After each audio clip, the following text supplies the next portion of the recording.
Rene, you have started a whole new YouTube channel since last you were on here. How has that been? That's been terrifying and exciting. Like terrifying because I quit my day job at a big media company, one of the biggest media companies in the world, to do it, but exciting because I get to do my own thing now. Well, it's probably really crazy for you. From us on the outside, it's sort of like things carried on. Like as long as everybody remembered to resubscribe to your new channel, it's like, oh, Rene's still he's there, he's doing his thing. We can see his videos every week and he's still on MacBreak and he's still occasionally writing articles for iMore. But for you, I'm sure it's a whole different working thing because you've been working for someone else for a long time and now you're freelance. Yeah, and I gave them a month's notice because I didn't, just in case there was a March event for Apple, I didn't want to leave them in the lurch. And this was before shelter in place and everything happened. And then that happened when I was about a week away from my last day. And I was just like, oh, my timing is the best. Yeah, that's a crazy way to think about it, that you've been building up a new channel in the weirdest possible time to be like starting a new business, basically from day one. Yeah, it's crazy. But it's been great, and I've been really enjoying it. So, oh, thank you. I'm about halfway back when it comes to subscribers, but I think I got the most engaged subscribers right away. So it hasn't really been like too much of a problem. It is a huge building back up process, though, which is interesting and terrifying again in its own particular ways. For sure. I mean, I always say that. Like, I'd much rather have a smaller group of people who actually care about the same things as me and have common interests. Yeah.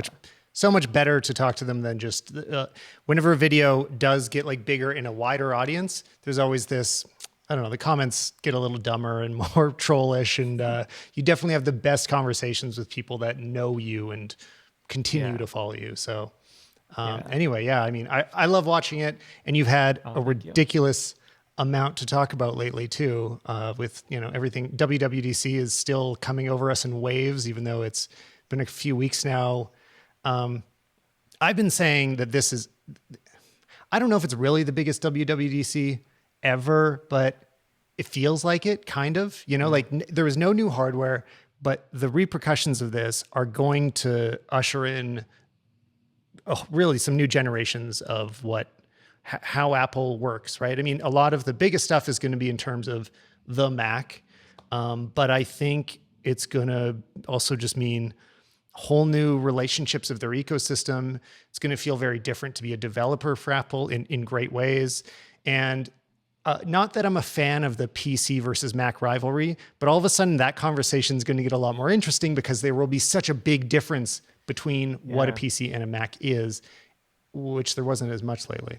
Yeah, no, I think especially if you're interested in the Mac, if you're invested in the Mac, if you're just Mac curious, it is at least the biggest WWDC since Steve Jobs announced the PowerPC to Intel transition 15 years ago.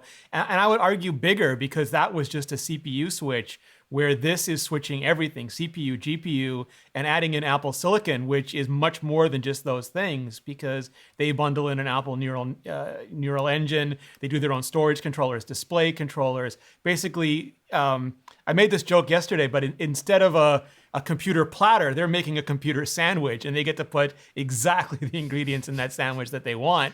And that could end up being a really tasty sandwich. Yeah, no, I keep going on about it. I mean, it's the thing I keep talking about constantly, and I don't want to say the same things about it over and over, but it's because maybe it's just that I want to be on record of realizing how big this is when like a few years down the road, we're going to be just in a different environment. Like it will feel different to be a fan of Apple products or just to be an Apple user. And I don't know if it's sunk in with the general public yet. There's big new exciting things coming, and it's gonna be gradual too. Like it won't feel like a big shift in one day. The announcement happened now.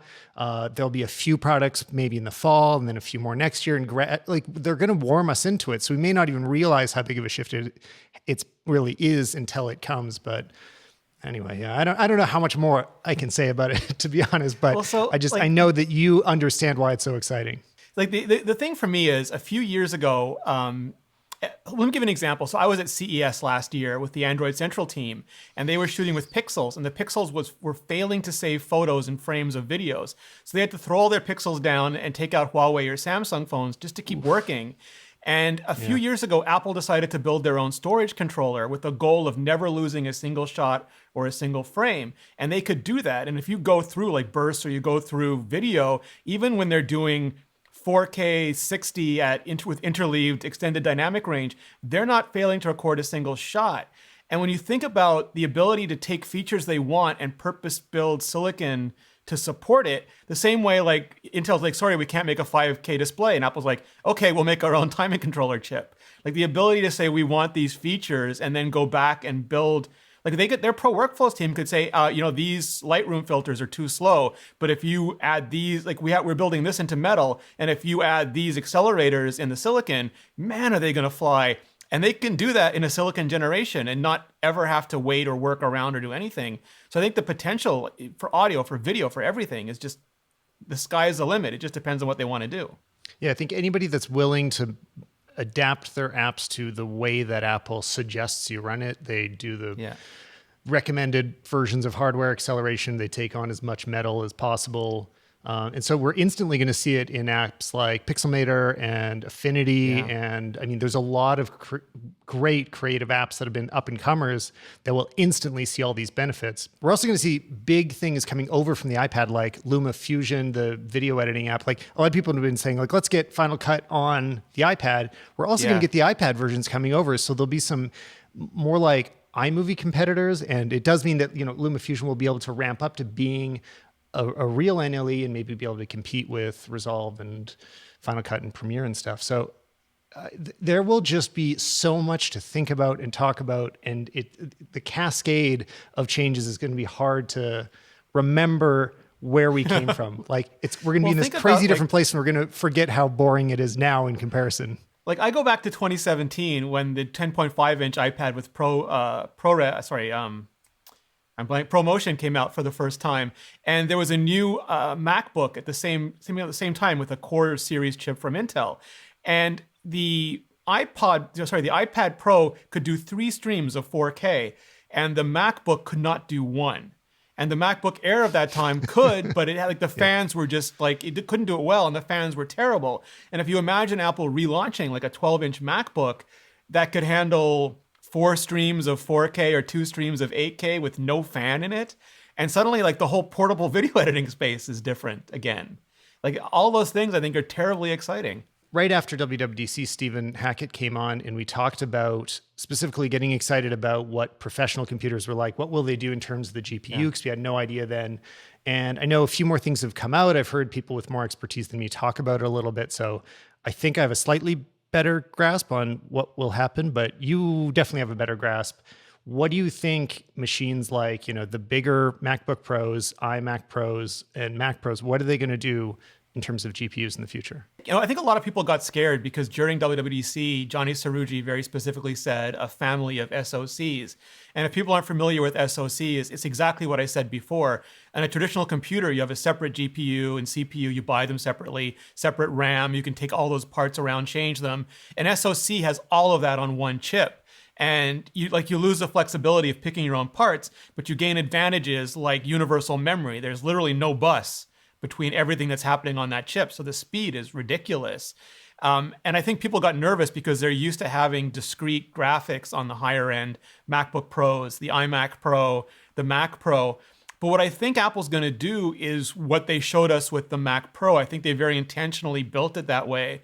Because right now it has a CPU, it has an Intel Xeon CPU in it, and it has AMD graphics cards, but you could still replace that with an SoC and then have a whole bunch of things like they have an ASIC card now, Afterburner, that just accelerates ProRes, but you can make an ASIC do anything. So my guess is we'll have a high performance Apple Silicon SoC in a Mac Pro that might even be upgradable. It'll just be like socketable. You'll take one out, put one in, and then if you want to accelerate a variety of different applications, it won't be a traditional eGPU, but it will be something that is purpose designed to accelerate, whether it's scientific operations or ProRes rendering. And then you'll have, like they just introduced an SSD kit. You'll have an extra storage kit and an extra RAM kit, and you'll just slot all those things in. So I think it's exactly what we have now, but just redefined in a post Intel era. I remember that was the first sign where I was like, I know they're going to go to ARM eventually was when they started removing compatibility for things like DNX HD and some of the like the more standard third-party, well, not third-party, non-ProRes codecs, because they're like, look, we know where ProRes sits in the market. It's what a lot of people already want to use. Let's get rid of everything else and we can do all sorts of crazy acceleration in the future. So that was when I knew, I'm like, yes, this definitely means it's coming and it's going to be overall very good for users. I mean, sometimes it's a little frustrating. It's a little harder now to move back and forth with footage between a PC and a Mac, but it's going to be a much, much better experience editing it on a Mac very soon. Yeah. When you look at some of the interesting, like for a while, they've been pushing everyone towards metal, and people get upset because, you know, you can't get an NVIDIA card, but NVIDIA won't let Apple do what they want. And NVIDIA wants to commoditize the PC so that you can buy whatever PC you want as long as you buy an NVIDIA card. And Apple wants to commoditize the graphics processor. So you have a Mac, and then behind metal, it can be anything. And for a while, it was NVIDIA. Now it's been AMD. But it's going to be Apple graphics chips. And if you've written for metal, it makes no difference to your app. Exactly your point previously. You'll just, the graphics card will change. Your app will work exactly the same. And I think the thing about ARM is that it's become such a very small part of what Apple's doing, because they only license the instruction set and only for the CPU, and everything else, the design of the CPU, the custom GPUs now, the neural engines, all the accelerators, all the controllers, all of that is completely Apple stuff. So, you know, some people are saying, well, it's going to force Windows or it's going to force Microsoft to go to an ARM-based chip, but that won't give them anything but the instruction set. So I think it's like, unless Qualcomm wants to sit down and write an operating system, or Microsoft wants to sit down and make completely custom silicon, Apple's going to be on a very different trajectory going forward. Well, I could talk about Apple all day long. We'll circle back to it because there are some other exciting things we have to talk about. So I want to come back. I want to talk about this, like follow up to a Twitter conversation we had a while ago about like what are the things we wish for the most in Final Cut. That's a conversation I want to have. But what we've really been getting into on Twitter, and this is part of the reason I was like, this is the week for Rene for sure, is the new announcements from Canon that we are both very excited about. And I got to say, your video in the video version of this podcast, if you're listening right now, you should be watching, because Rene looks very sharp right now. He's upgraded his kit a whole lot, and it's looking amazing. Like the studio is really looking polished over there. No, a lot of it, you know, thanks to you, thanks to mutual friends Safe Solvent and Jonathan Morrison, Alex Lindsay. You know, it's an incredibly supportive community, and I came into this knowing nothing. Thomas Frank, Dave Wiskus gave me a ton of help too, because they were learning with the same gear at the same time that I was. And I'm using a Canon C500 Mark II right now, recording in 10-bit with C-Log 2 profile, and with a bunch of Quasar Science lights behind me. I sold everything to buy it. It was my last thing before going indie. Like whatever I have left before I go indie, I'm buying this, and then I'm riding it into the ground. Great. But there are new cameras that we're very excited about, and I got to talk about them a bit. We haven't used them yet. I have talked to some people that have. By the around when this podcast drops, DP Review TV will also have their Canon R6 video out. Did I even say what we're talking about? Canon has announced the R6 and the R5. I mean, the whole world knows, right? Is anybody just finding out for the first time on this show? I'd be shocked. But okay, let's sum it up first. Let's just get on the same page. What are we talking about here? We've been waiting for a long time for Canon to replace its kind of mid-pro line, which traditionally has been filled by the 5D. That's been the series of cameras I've been using forever, since the first one. So I don't know. I think I got that around 2006, 2000. I mean, it's been a long time that I've been using 5Ds. As Canon moved to mirrorless, they needed to release something because they were falling behind. Sony was doing an amazing job with the A7 series, and so was everybody else. Canon was looking bad for not having caught up with mirrorless. So they released the R, which really feels, especially now, you can tell that it was a bit of a stopgap. They just needed to get something out. They used the sensor they already had in the 5D, and they made a very good camera. The R is very usable. I mean, it was an amazing price for that sensor because the 5D has been taking amazing photos the whole time. Like, it's been a pro camera. So I think the R was a little bit undersold because the body looks and feels a little bit amateur-ish. And that's a lot of what's frustrated with me, is the usability is missing some important pro features. but the image quality was fantastic and could compete with the much more expensive 5D Mark IV. And by the way, all of this makes me think of how susceptible people are to the marketing that comes from a camera. Like, Yeah.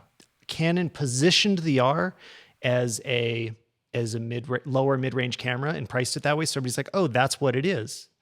But it still had the pro sensor in it. It was still taking photos as good as anything else. I see that happening again right now because they have announced the R5 and the R6, and the positioning of the 6 has been like, it's not quite as good as the 5. It's more of a replacement for the 6D, which the 6D was a non-full frame sensor. It was a worse sensor, way more noise, way less dynamic range. Like, images looked worse if you took them on the 6D versus the 5D. You could see it. 6D is still a great camera. I'm not dissing it. It's just like, it was less expensive and 5D. The photos looked, yeah. So the positioning now of the R6 is like a solid step below the R5 is just wrong. That is not the case. And I've seen a lot of YouTubers suggesting it that way as well. And the reason, let's just talk about the specs real quick. So the stills for the R5 are 45 megapixels. If I have that exact, I don't, oh yeah, okay. I got the numbers over here. So yeah, 45 megapixels. It can shoot up to 8K RAW. What else is different? It has a slightly larger screen of 3.2 inches, slightly faster refresh rate of the EVF. And I don't know if the LCD is different, but it's a little bit heavier. What else? What else is different?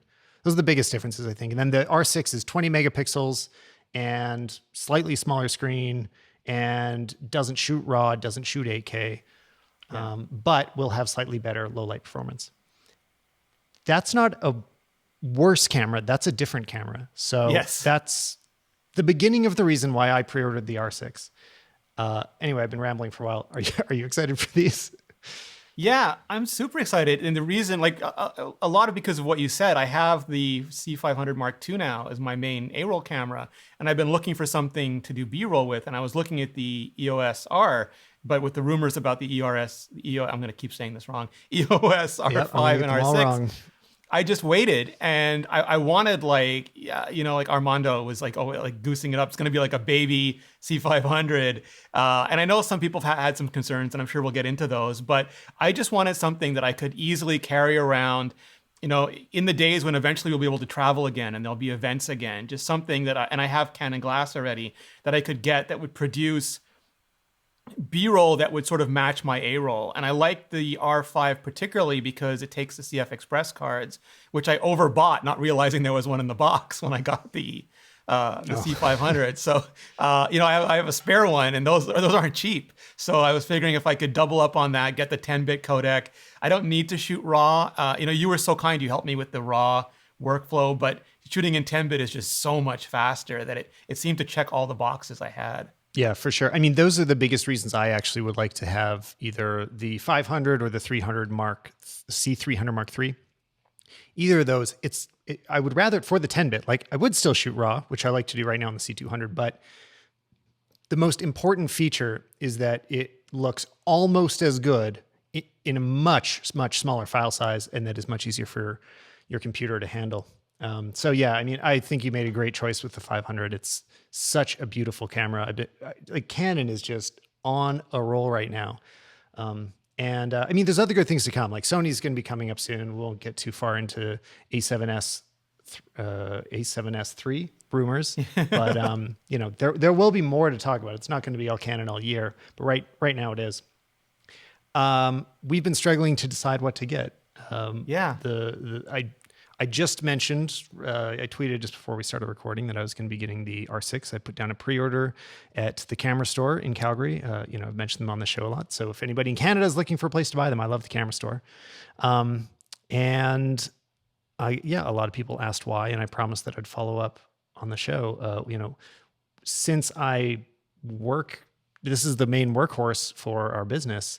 Why would I choose the lesser camera, the 6D, the baby one, the not quite R5 of the two? So I figure I should explain myself. But so far, do you know what you're going to get, or are you still in doubt? I'm going back and forth, and I wanted to get the R5 just because I don't think I'll be shooting in RAW. I don't think I'll be shooting in 8K, but the ability to downsample the 8K and just get a nicer looking image, like that's what the C500 does now. It downsamples the 5.9K to 4K, and it looks great. But also, if I ever needed to shoot something and I wanted to punch in, or it was just for some reason I needed the ability to get the set of pixels out of the center, or pan and scan or do something, the ability to have all of that data to me was just sort of like a not just a future proofing, but a workflow proofing step. But then, and I forget who tweeted it, someone's like, oh, just get an R6 and put a screen recorder on top of it. And now I'm going back and forth because do I need it? Probably not. Do I want it? Kinda. Yeah, I think Gerald and Dunn was saying that the same amount of money would also get you an external, I think like a Shogun 5. He's the worst. I love Ninja like 5. Canon color, and now like I just see this magenta. Because he's smart. He's terribly smart. I think for one, he's right. I don't think you're going to need the external recorder to get most of the benefits that you want. So there can be a good reason to get the 5. And, there are people that will use the 8K. Again, a lot of this is, we're like reflecting our Twitter conversations, so I'll rehash some of it. But, I asked why do you, whoever's, listening, why do you want 8K? What would you actually do with it in real world working situations? How's it practical on a day-to-day basis? I found the most useful responses are, so examples like Jesse Driftwood, who does really amazing edits. He will punch in a lot in the middle of shots over and over. And he had a recent one where he kept zooming in further and further to an image that had to be a digital effect because it was compositing multiple shots together. And by the end, it went from 100 to something like 400% on a 4K image. It looked good on YouTube. I didn't notice that there was any resolution missing, but I was also watching on my phone, I think. So if he had 8K, it would have looked a lot better. That's a real world use case. Punching in, having multiple options of the same thing, being able to crop to maybe fix rotation or stabilization, VFX. Those are all good reasons. Anybody that's shooting 8K because they think that resolution matters is doing it for the wrong reasons and does not need this camera. Like, none of us own 8K TVs. I just got my first really, really beautiful 4K TV, and I've started to realize that at like proper viewing distance, there isn't an important difference between the 1080 and 4K that I watch on it. Like, you can see it, but if it's really captured well and the file's not too compressed, you get all the best benefits are coming from having like a great capture, because Netflix shows are shot on Alexas or Reds, and then having a great TV. Like, that's what makes it look so good. And the final resolution being either 1080 or 4K is not the most dramatic thing. You can see it, but it's meh. And then the difference from 4K to 8K, you do not see it. Like, I don't know. Maybe I just have bad vision, but I don't know if we ever talked about this, but one of the WWDCs, they brought a bunch of us over to Dolby, and this was right before 4K started becoming a thing.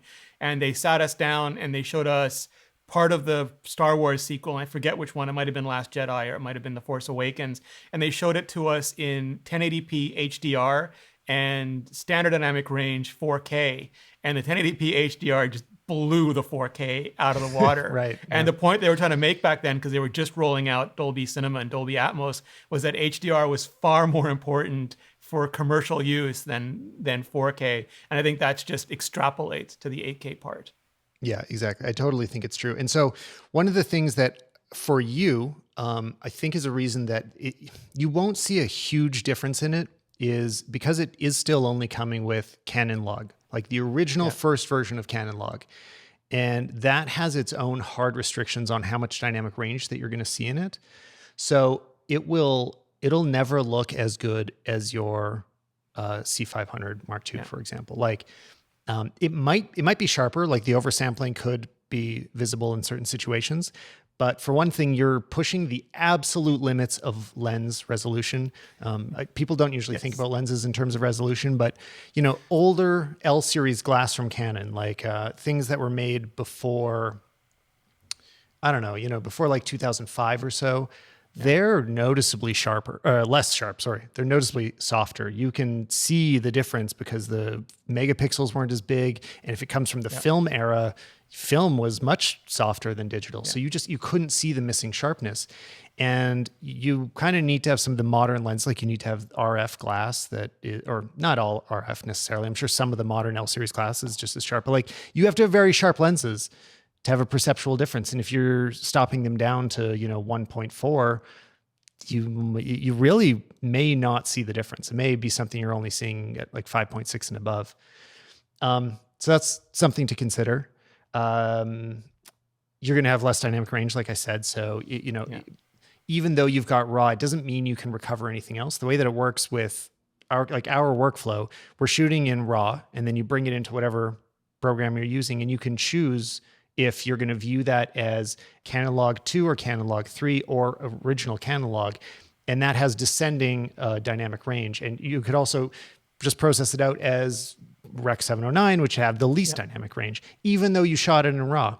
So there are already rumors that Canon will be bringing Canon log 3 to these cameras. That would start to make a much bigger difference. We'd see a lot more dynamic range. I don't think they'll ever do Canon log 2 because they want to differentiate it from the cinema cameras. I think that'll be an artificial ceiling.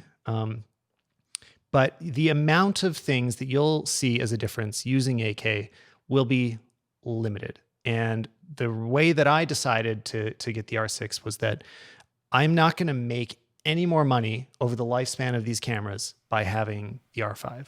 I've had 45 megapixel cameras before. I can count the times that I needed that are maybe zero. Even for client work, like clients don't want or need that many megapixels. So it was completely irrelevant when I was shooting on it before, but it does slow down your shooting because you fill up cards faster. Yeah. So I don't know. That's my rant about it. No, I think that's totally fair. And when you look at the media now, even with the high speed, high cost, I know a lot of people complain about the recording limits too on these cameras. And many people were also pointing out that they just can't, not that they don't shoot that long, they just can't given the size of the files and the various other constraints or the life of the drone battery they're mounting it on and all these other factors that happen while they're shooting. And I would probably shoot for a while. A-roll I shoot for a while, but that's why I got a Cine camera. But at an event, you have to just shoot for as long as the hands-on area is open. And I wouldn't want anything to interrupt that. But I'm still constrained by the recording media, and doing 8K would give me no benefits over the cost and storage size or trying to edit and upload that in a timely fashion afterwards anyway. Yeah, and that's a time that I just would not use 8K. If you've got time pressure and you're like, I got a ticking clock, and if this overheats, I've got to wait. Because if anybody didn't see, the issue is that at 8K or anything that's using the full sensor, so there's also something called 4K HQ mode, which that's the downsampling mode. So it reads it out at 4K and then saves the file. So it reads it out at 8K, saves the file at 4K. Those will both guaranteed overheat your camera. And I think people are still there's this feeling of like, oh, let's wait till we see the final production unit. But Canon has said this is the case. Yeah. I would expect it will overheat. They wouldn't have said it if it doesn't. And it will be disruptive. If you're shooting an 8K project, you will have to plan around all of that downtime. That doesn't make it useless. That is absolutely still something you can do. And a lot of people will find ways to make it very useful in their workflows.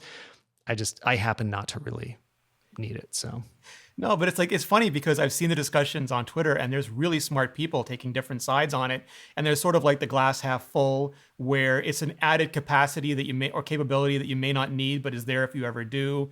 The glass half empty, which is, yes, it's it's a great capability, but it's so constrained I'll never use it. And then the glass broken with all the tasty scotch spilled out all over the table saying, why did Canon even do this to us? Oh, yeah, I don't know. People that are like pre-mad about it are spoiled brats, and I'm not. That's like an iPhone launch day, right? Like it's the same thing. It was remarkable to me. That is a very weird take. The people that are angry at this camera, which is the best camera we've ever seen. And we went through that with the EOS R. I feel like we should have learned that lesson. One thing that's an advantage for you were saying that would be a disadvantage for me or a lot of other people, is that you already have that CF Express media. Yeah. Which is crazy expensive. I don't know how much you paid for it, but I've looked at them, and you got to put some real money down to get into those. Yeah. The R5 has a CF Express and an SD card, whereas the R6 has 2 SD slots, and I have tons of SD cards sitting around. So for me, that's, that's a big advantage. I can just dump those in all day. They're cheaper to buy new ones. I've really been a fan of the Sony Tough cards, which you can get them really fast. They're not as fast as CF Express, but it's a big performance boost over the old ones. And I'm probably going to load up on those moving forward, especially because, I'm going to need more space to save these 10-bit videos, and they might require faster write speeds to keep up anyway. So actually, and that's a bit of a warning if anybody's planning on getting either of these cameras and shooting to SD cards, you might need to upgrade to faster cards to keep up. So just be aware of that before you go. It's horrible. Like the velocitization it's the same as when you try to go back to a slower computer. I was using SD cards on another camera and trying to pull off, I had a 245-minute files, and it just flew off the CF Express cards. But I was sitting there going, what's wrong? I go, oh, they're SD cards. I just really had the feeling yesterday, actually, offloading one of the Sonys, which is 300 mega. Wait, I forget if these are bits or bytes, 300 megabits a second. Those cards, that card took about 15, 20 minutes. And then I have 64 gig SanDisk cards they say they're 150 megabits per second. And that one took about an hour. Yeah. So it was like 3 times the difference. It was a bigger difference than the numbers should have been. So if you have the slower cards, like honestly, you'll probably need to start getting the faster ones. Because even now with the R, sometimes I get errors while I'm recording where it starts to say, oh, the card is too slow. Yeah, absolutely. It's surprising. It's weird, but it happens. It's hard. Technology makes it so hard to go back. This episode of the Stallman Podcast is brought to you by the Intrazone by Microsoft SharePoint. If you're looking for a new show to listen to, the Intrazone is a bi-weekly podcast with conversations and interviews on how Microsoft SharePoint, OneDrive, and related tech can work for you. You'll hear from guest experts behind the scenes and out in the field, so you can see how SharePoint fits into your everyday work life to easily share and manage content, knowledge, and applications. Each show covers a bunch of different segments like news and announcements, a focused topic of the week, guest perspectives, FAQs of the week, and upcoming events. And just so you have an idea of what to expect, I want to tell you about some of the topics that you might be interested that have been on previous episodes. They've discussed working from home, which I know is relevant to many of us right now. Also, figuring out an intelligent intranet in your organization. And they also did an episode talking about API and teamwork too, which you should give a try. So go ahead and listen now. Just search for the Intrazone wherever you get your podcast. That's INTRAZONE, or just click the link in the show notes. Go check it out. Our thanks to the Intrazone by Microsoft SharePoint for their support of this show. I want to make sure I talk about some of the photography elements of these cameras too, because there's more photographers in the world than videographers, so I'm sure many of them are bored to death by the fact that we're only talking about the video features, whereas the main reason these cameras are going to sell is for photography. And, it is going to be amazing for those uses. So we're inheriting the autofocus system of the 1DX series. I think it's the same system as the most modern one, which should be the 1DX3. I'm bad with model numbers, so if I'm ever saying the wrong number, somebody poke me. But I do know that, it is getting basically the best autofocus available. This is on both of them. And from what I've heard, again, Jordan Drake has been testing them for DP Review TV, and he's saying that the way that it locks on is it is the best. It's even better than what was happening with the 1D. And one of the huge advantages is that it's not only doing eye tracking, which is amazing. Like I love the eye tracking and I use it all the time. But now, since it is also viewing the whole head and then the eye within that, if a person turns completely sideways to the camera, it's able to still track just as well because it knows okay, I don't see the eye anymore, but I know that what's surrounding the eye is all headspace. So I'm going to keep tracking that exact thing. And I guess it just locks on like super glue, which the R is decent at, but it's not amazing. And Canon's been getting better and better. And apparently, from what I've heard, this will basically just push them over the edges as the best autofocus right now.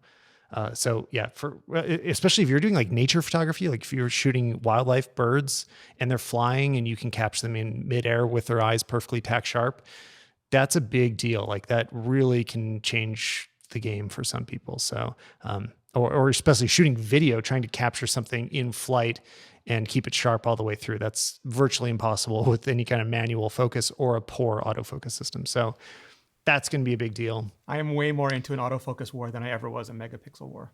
Oh yeah, no, totally. And I mean, yeah, dynamic range, Yeah, autofocus, the real battle. colors. Yeah, that's what matters.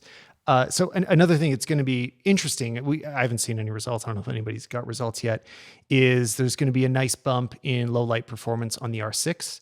I would expect the R5 to not impress anybody with the low light. Those really high megapixel cameras just generally have a little bit more noise. Each pixel site is smaller, and it will also be a hotter sensor. Like everything about it is going to be, I assume, a little more challenged in terms of low light performance.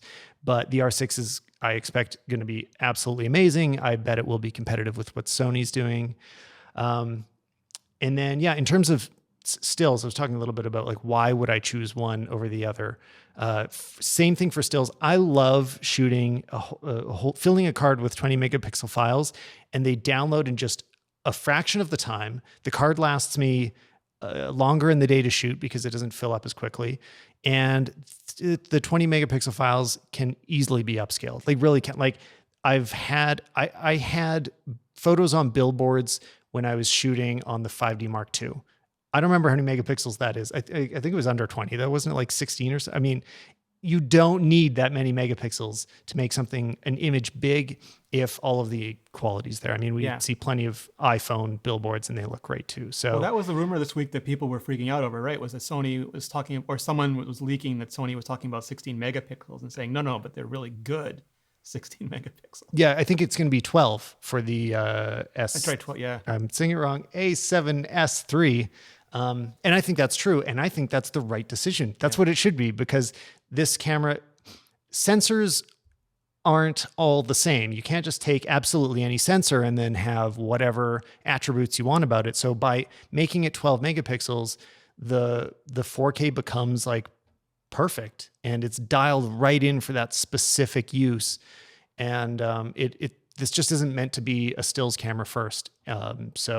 But if you honestly, if you take stills on it, they're still going to look great. And I bet most people, again, like we were talking about in terms of 4K and 8K, most people won't spot the difference between a great 12 megapixel file that's scaled up and a 20 and even a 45. I mean, like, just let's be honest, like people don't see the difference as much as they think they do.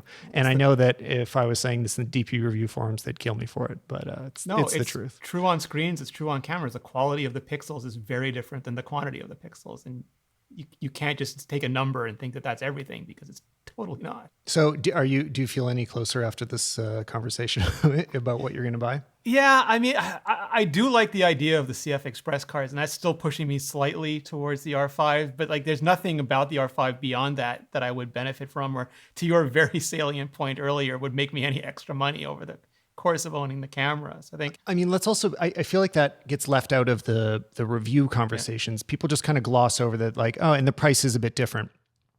I'm considering these both as if they were the same price. Like, I'm going to choose the camera that works for me, and I would still, the feature set of the R6 overall makes more sense to me.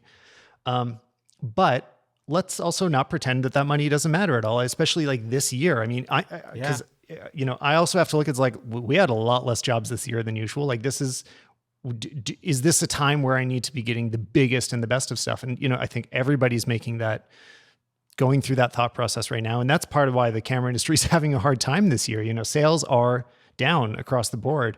And, that is a real difference. So if you're in a position where you're usually the kind of person that, like, I just buy the best one because I need to be the kind of person that owns the best of whatever it is, this may be a situation where you will be just as happy with the one that is not quite as expensive, but isn't worse. Totally. And even I don't do client work, so that part hasn't been like a problem for me, but I do rely on sponsorship and ads and things like that. And it's had a profound effect on, I don't know for everybody, but it's had a profound effect on how many people are willing to spend on marketing and sales and things like that. It's often one of the first budgets that get cut. So, in a year where everything is exploding, it's easy to justify investing in, like you said, the biggest, baddest, latest, and holding on to it for as long as possible. But when you're not sure about how much revenue is coming in, you've got to be a lot more careful about how much you're pushing out. Yeah, I don't want people to forget about that, because I think honestly, reviews just don't talk about it very often because it's not the fun part. but it's also the truth. What do you think about Canon glass right now? So you're getting a bit of a collection of EF glass. Yeah. Do you have any? You don't have an RF camera, so you don't have any RF lenses yet, right? No, but I was thinking about it because I would want to get another 50 millimeter when I get the second camera. And do I get an EF and use the mount, and then I can use it on other cameras as well, or do I go for the RF because it's just such a more direct connection to the new camera. We're in such a strange place for it right now, and just on the way over here, I was kind of deciding. Nobody hold me to this because maybe it won't be true, but I was slightly deciding that the next time I upgrade my cinema camera should probably be when they move it over to RF. Yeah. Because right now I'm faced with it's a really challenging decision to buy new RF lenses because it doesn't work on my C200, which is like my favorite. Like I like my C200 a lot. I love shooting with it. And if I go buy the beautiful new, 24 to 70 2.8 IS, which I want to, like that sounds great. But all of a sudden now I'm starting to fragment my lens collection, and it means that, okay, well, these ones only go on this camera and these only go on that camera. And that kind of breaks some of the enjoyment of having one system. So I'm starting to think that I may sort of stay where I am in terms of lenses until there are RF cinema cameras, and that's when I'll get a new one, and that's when I'll start moving away from the EF lenses. Because also the RF is super expensive. Like you can't just go buy, it's hard to just go buy them all at once, right? Yes. Yeah, the individual prices are a lot. Yeah, totally. I'll probably get the 1535 2.8 first. That's like what is calling me the most. But that 50 is amazing. I was borrowing Jordans for a little while, and yeah, like the old 50 at 1.2 was not very sharp, a lot of chromatic aberration. Yeah. This new one was sharp. You will love it if you get it. Yeah, and that's always the pull, and I like it because it's just such. It was always such a great EF lens, and I have the 1.4 because you warned me about the 1.2, so I went with the 1.4. Great choice.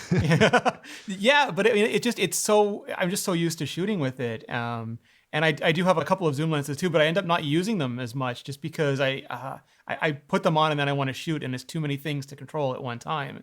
I know that sounds ridiculously silly, but it's often in really high stress situations with like 100 people around you all clamoring for the same gadget at the same time. And if all I have to do is sneaker zoom, it takes a lot of the stress, like just the cognitive load off of me. And if I can get the sharpest, best, fastest focused pictures I can and not have to worry about anything else, it's a huge benefit to me. And that's why the 50s always call to me. Well, let's circle back around to the Mac a little bit because I think there's still a few more things to cover. Something that's new in my world is I got the Big Sur beta installed. So now I've been able to start sampling that and testing it out. I was saying earlier that I was really disappointed because my iMac is just barely too old. The cutoff point for iMacs to run Big Sur is 2014. It has to be from 2014 or newer, and mine is from late 2013. So I'm the last one that doesn't work, and it sucks too because like I got the good one at the time and it still feels fast. But yeah. But anyway, I was able to borrow another iMac that I could install it on that has let me try it. So I've been able to see what it's like. I've been editing in Final Cut on it. And I don't know, are you running it so far, or are you just looking at it? I put it on Usually I just put every beta on every primary device because it's the only way to ensure that I'll use it enough to be able to write about it enough. Yeah, but exactly. I know that feeling. Last year, the Catalina beta was fine until I think version 4 or version 5, and Final Cut just wouldn't launch. And then I had to like scramble for another computer. So this time I put it on a 13-inch MacBook instead of my main 16-inch MacBook. And I've used Final Cut Pro and everything on it. But if anything goes wrong, I'm not dead in the water desperately trying to find a workaround. So it's not on my primary machine, but I'll use this one a lot. Yes, same. Just because I want to know what it feels like. And, it's been really interesting seeing this whole new design to the OS. Like, I love it when things feel fresh. It feels like a new computer, even though it's running on the same machine. It's going to be a little hard to get used to, though. There's still some things that I'm curious where they'll land. Just like when we had iOS 7 completely, kind of pull the rug out from under us. And it's like, hey, everything's flat now. There's no, even buttons have no depth to them. And yes, we've no affordance. Scaled back from that quite a bit. I'm curious if we'll have a bit of a similar direction with Big Sur, that it's like, okay, we've gone a little further, and then they'll pull back a little bit because there's some places. So an example that I just noticed this morning was that the corners of windows seem to be more aggressively rounded, like it's a wider radius. And so I had Final Cut full screen, and then I realized that I can see little corners of color peeking out in all the sides from behind it. I'm like, I don't think that's really on purpose. Like, I don't think, I wonder if there is a way to sort of not feel that difference, or the fact that the transparency of the menu bar is, so I've got my background to set to the automatic, right? Where it shows like daytime, then it shifts to dark mode in the nighttime. I like that. It's fun to play with. But what I realized was that in the daytime, when it's a lighter background, the dark Final Cut just has this like white strip going across the top of it. And you can't, really set it to like dark mode. And it's not even a white strip, it's a colored strip because the background is like pink in the afternoon. So yeah, there's sort of some like interesting challenges that are presented that I think we'll probably see solutions to. But I don't know, overall, it's just like fun to see something totally new. So I like a lot of it. And I think a lot of it will make more sense when we have the Apple Silicon Macs, because, maybe those will be rounder. I don't know. But, when they're sitting next to the ability to run iPhone and iPad apps, and the interfaces are a little bit more consistent, I think that'll be a benefit. They just won't look so out of place. But the thing that gets me is like the loss of the iconic identity, the icon identity of the Mac, because the iPhone has super ellipses, or iOS has super ellipses for their icons. The Apple Watch has circles for their icons. The Apple TV has those long rectangular round rects for their icons, and the Mac had just arbitrary shapes. They had a couple different variations, but they had the canted rectangles and the arbitrary shapes, and now they've been stuffed into super ellipses as well. And again, I presume to look, better next to the iOS icons that are coming in and are going to take over the dock alongside them. But it's a profound loss of identity for me, and that I think is crucial to the personality of the Mac. And worse is like they can't make up their minds. Some of them are super flat, and others, like the FaceTime icon and the messages icon, look like someone took a bicycle pump and just started, ballooned them weird up. There's no consistency there. So I'm hoping that's something that gets heavily regulated before they ship. I feel that loss of identity too. And I mean, I'm very much like a Mac person. Yeah. I like my Mac, and but I do feel right away what they're going for of that unity, because switching back and forth from the iPad, like right away, you do feel this closeness. You're like, oh yeah, these are much more related and much more from the same company and part of a family. And it is working in the way that they intended. Yes. And I think people that are less focused on their Mac. So for example, there's a lot of people that won't even notice the icons change because people don't notice things. Yeah. I think they'll be 1,000,000% happy with it, and it will only be an improvement for them. I think it's people that like us that kind of have the sentimentality with it that will struggle a little bit more, but I think average people will not. Yeah, and overall, I mean, it's a very well thought out, and that was true of iOS 7 as well. As controversial as it was, I remember Mike Stern, who's the user experience evangelist at Apple, gave a talk that first year, like an hour-long talk explaining the design language, the unified glyphs, like just every thought that went into it. And you could agree or disagree with the philosophy or the execution of it, but it was incredibly well thought out. And I got very much the same vibe from this. Like when you look at like these symbols that are now cross iOS, Mac OS, and the sidebars and the spacing and just all the little details, it's and we saw Alan Dye talk about it this year, but it was a very well constructed design philosophy behind it. It wasn't just arbitrary, we'll make this round and this square and we'll jazz it up so that it looks different. It has been intentional, and the purpose of it, I think, is going to have serious payoffs. Classic question. Okay, so would you rather have, you can only have one. Would you keep your Mac, iPhone, or iPad? What's the one that you have to survive?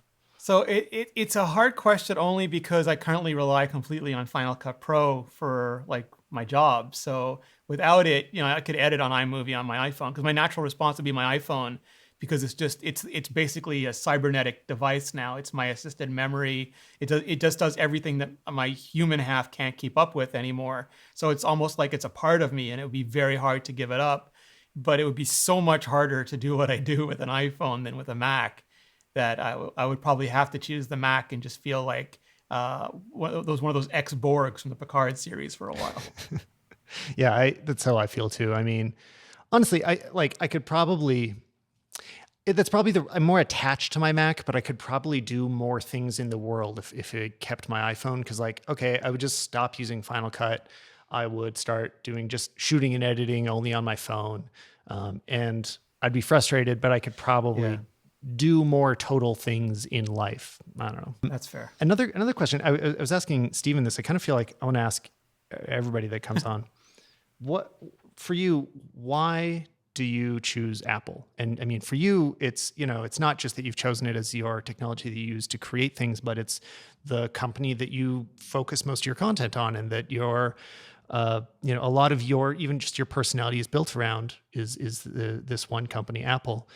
For you, what attracts you to them, and why do you stick with them over time?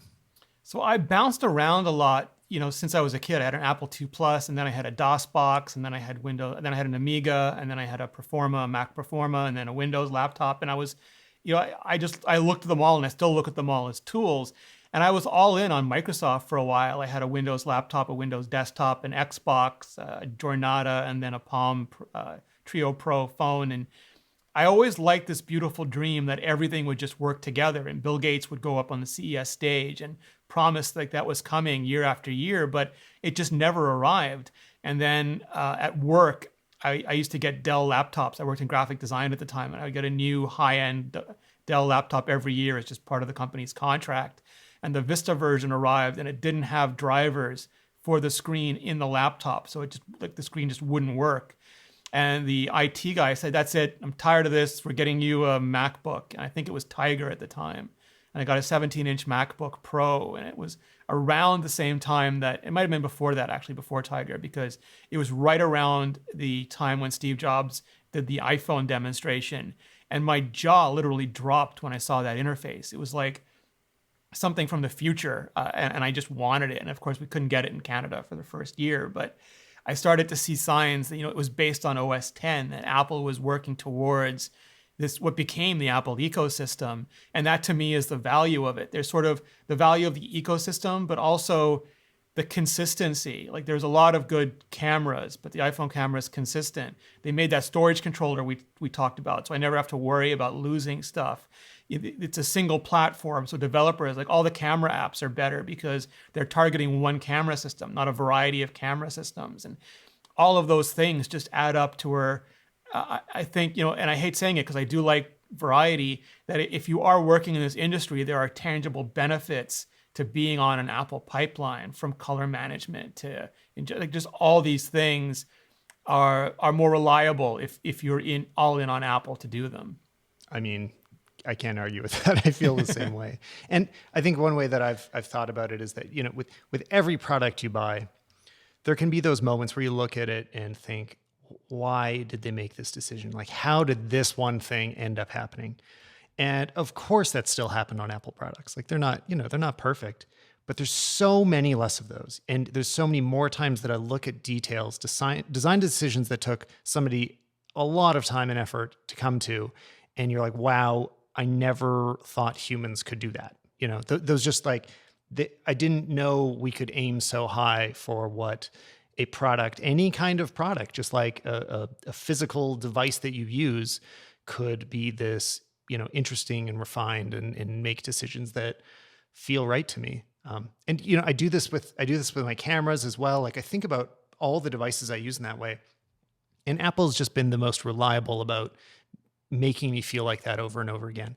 And again, that's a lot of the reason that I stick with Canon as well. I've used Sony's that take amazing images and have incredible specs, and like, they work very well, but there's so many more little things in it that I look at, I'm like, why is this like that?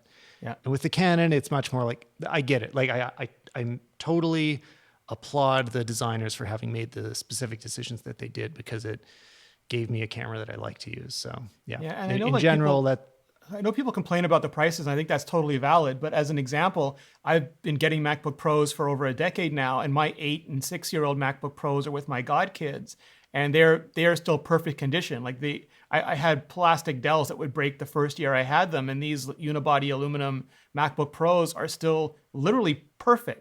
Like everything runs great. I think we've fixed a few things on them, like maybe changed the hard drives, something, but they're still running perfectly well. And my family has most of my old iPhones, and they're still in perfect condition. They're still getting software updates, and that's another factor in the reliability that I don't have to worry about replacing them so often, or having to buy new things all the time. I choose to. I don't have to. I want to wrap everything up with a topic it was a really fun conversation on Twitter. So let's readdress it here.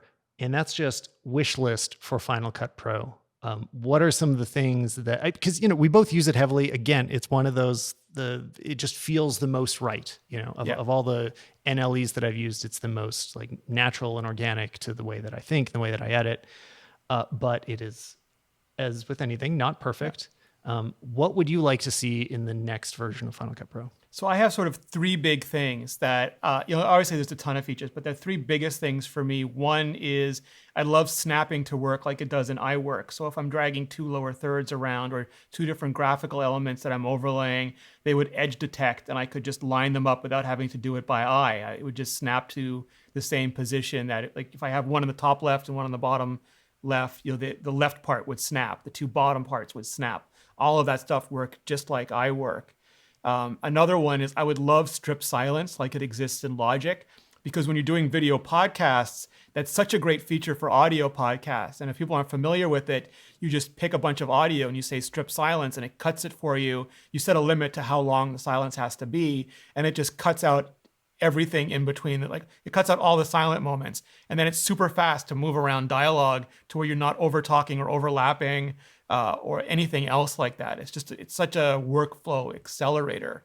And my last big request is, and I don't know how recent this is, it feels like it's always been happening, but it's worse lately, is just I want better control over the amount of storage that Final Cut uses, because I'll import like 100 gigabyte 10-bit file, and I'll go away for 20 minutes and come back and it's using 600 gigabytes of my hard disk, and I'm getting hard drive warnings. And if I delete the stuff, like I'm sure there's a reason for it, but if I delete it, it's still fine. I can scrub through it fine. I can render it at the same speed. It just seems like once in a while, it gets completely out of control filling up that render folder. I know that reason all too well. That's actually why I initially switched from Final Cut Pro 10. So I was on Final Cut 7. Yeah. I switched to 10 when it was released, but then I went back to Premiere. And that was the biggest reason, is I couldn't figure out how to manage my files. And, eventually, now that I've found the solution, it seems simpler, but I'm sure there's other people that still run into this and are having a hard time finding out how to do it properly. And it's just, I don't like how much Final Cut wants to manage things for me. So what I do to avoid this, like my workflow to make it as manageable as possible, is whenever I create a new library, I modify the settings to have the cache sit in the same folder right next to the library file so that it is visible, because by default, Final Cut wants to manage everything inside of its library file, which just looks like a project. It looks like a file, not like a folder, yes, even though it is a folder inside. So if I pull the cache out, when I want to, I can just quickly delete it at a moment's notice, because there's times that a cache file's hundreds of gigs, and it's for a project that was already done, and if you want to clear it out, otherwise you have to launch Final Cut, let everything load in, and then go through the process of deleting it, and that's just not convenient. And it's not intuitive, most of all. So if you use the app in the way that you kind of would expect, like you just follow the flow that a standard tutorial will show you, you will end up with those hundreds of extra gigabytes and no really clear path to getting rid of them.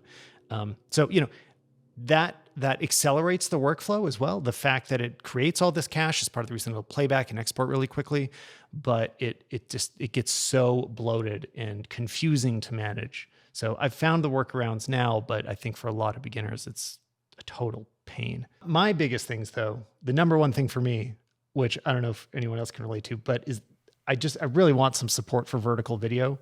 Yeah. I've been editing them more and more and more, and there is just really, I mean, you are tricking the system into working for you.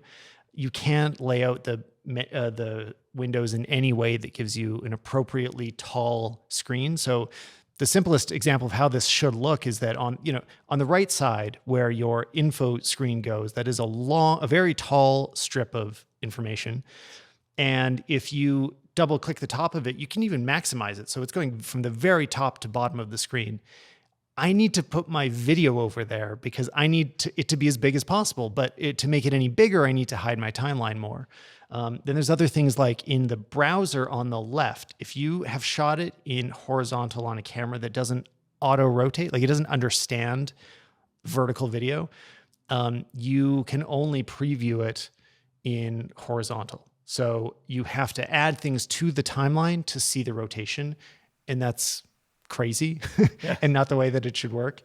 I'm actually just realizing, I bet I could, I'm curious, Finder and Preview has a rotation feature. Yeah. If I just open stuff in Quick Preview and hit rotate, will it like save that metadata and then work inside of Final Cut? What do you think? It should. I think it absolutely should. Whether there's a glitch at times or not, I don't know, but I think that absolutely should work. I'm going to try that. That might help a lot. They still need to support it properly, but it would go a long way. Other things, there's still a lot of missing RAW support for specifically for the cameras that we use. So I'm sure the C500 still doesn't have RAW support in Final Cut, does it? It's the same. You have to download the file and from a Canon, which is just wonky to me. And then it doesn't, you can't preview it. The whole thing is not as good experience. And also you don't get the controls, the like raw controls that you do in other ones. So, I've done it's a really quick test to do in Resolve where you open any RAW file. First, try bringing the exposure slider, the raw exposure slider, down by one stop. Then compare that to bringing the I don't know, any other way you want to bring the exposure down, like using what's called the overall adjustment that does the lift gamma gain together, or you could do the curves, whatever you want. It will not preserve the highlights or the detail in the way that the raw exposure slider will. It's not even close. It's not a competition. It is losing information. It's not able to preserve or utilize the raw file. And so unfortunately, because Final Cut only has that available, you're getting benefits, but it not even close to what is actually accessible to even, like, let's say Red users in Final Cut. They have these tools available, I'm pretty sure, but we don't. So just like I would just love to see full RAW support for everything. It will be a bigger deal to me when the RAW support becomes more native. But I did see a lot of people on that thread say they also wanted the Lightroom style controls for color correction, because Final Cut has the curves, and they have the wheels and all of those things, but they don't just ever give you a Lightroom style panel, which I think a lot of people are used to using for color and grading and just a wide variety of other apps. Yeah, for sure. I mean, there's, Final Cut is relatively easy to use, but it can always be a little bit easier. I don't know. I know that they are working hard to make it better. It was at Camera Camp, which was a while ago now, but I talked about it quite a bit while it was happening. There was some folks that were both, like, Ripple Training was there, and they are absolute experts in terms of Final Cut. And somebody from Apple was there as well from the Final Cut team, and we were just able to talk about it a lot. And they get it so much more than I do. Like, I think I have the problem. I'm like, I know what the problem is. I know how you should solve this. And then they're like, well, keep in mind that if you make those changes, you're going to have to deal with X, Y, and Z that I never even considered. So, but I'm using the program so much that I can pick a million holes in it and ask for new things all day long. So yeah, likewise. But this has been really awesome, Rene. I can't wait to see your next video, because you're killing it on the channel. And thanks for coming on here. Thanks for having me. I love the show every week. It's a privilege to be back on.